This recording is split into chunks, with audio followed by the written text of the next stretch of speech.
नमस्कार दोस्तों, आज की दुनिया जियोपॉलिटिकल जमीन हिलाने वाली है।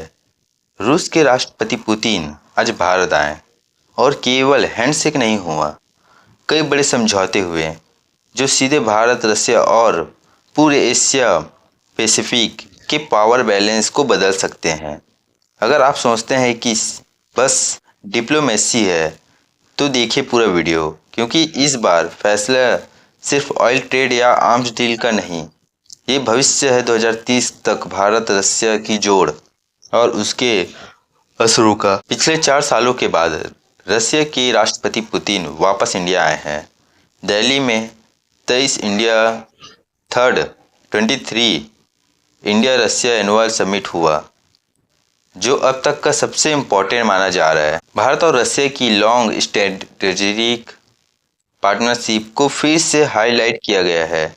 एनर्जी, डिफेंस, ट्रेड, हर फ्रंट पर समझौता की तैयारी है। समिट के दौरान दोनों देशों ने फैसला किया कि 2030 तक बिलियन ट्रेड टारगेट $100 बिलियन तक बढ़ाया जाएगा।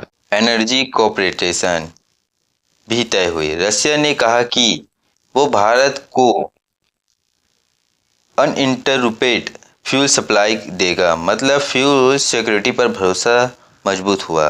डिफेंस कोलैबोरेशन फिर से फ्रंट लाइन पर है।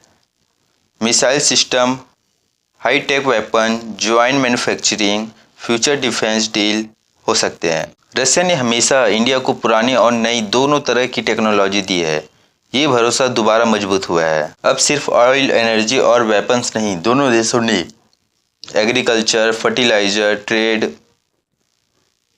डिवर्सिफिकेशन और लेबर मोबिलिटी पर भी काम करने का फैसला किया है। इस India farmer, export, small industry को बड़ा मौका मिल सकता है। एक्सपोर्ट तो रसिया और म्यूचुअल ट्रेड बूस्ट। दुनिया अभी मल्टीपल हो रही है। US EU dominated India Russia alliance आज इसी दिशा में एक बड़ा कदम है। एशिया माना जा रहा है कि इस अलायंस से एशिया पैसिफिक में पावर बैलेंस बदल सकता है। नाइबर स्टेट अलायंस और ट्रेड रूट प्रभावित हो सकते हैं, लेकिन ये समझौता आसान नहीं। यूएस और पश्चिम देश पहले से ही India Russia energy defence type पर नज़र रखते हैं। Section trade pressure, diplomatic blacklist, ये सब खड़े हैं। इंडिया को अब सावधानी से बैलेंसिंग एक्ट करना होगा। क्या रसिया टाइट को अवॉइड करना है या स्ट्रेटेजिक एनाटॉमी को कायम रखते हुए आगे बढ़ना है? Short term fuel price stable रहेगा, battery, defence, preparedness, trade, export opportunity बढ़ेगी। लॉन्ग टर्म में इंडिया का ग्लोबल और डिप्लोमेसी में मजबूत होंगे। Multiple alignment, strong backup, common man के लिए सस्ता तेल, export, job, security, senses life में असर दिखेंगे। कुछ एनालिटिक्स कह रहे हैं कि भारत को रसिया चाइना एक्सिस में आने से पहले 2 बार सोचना चाहिए। सेक्सेशन, ग्लोबल प्रेशर और इथिकल कॉन्सर्न, ये सब रिस्क है।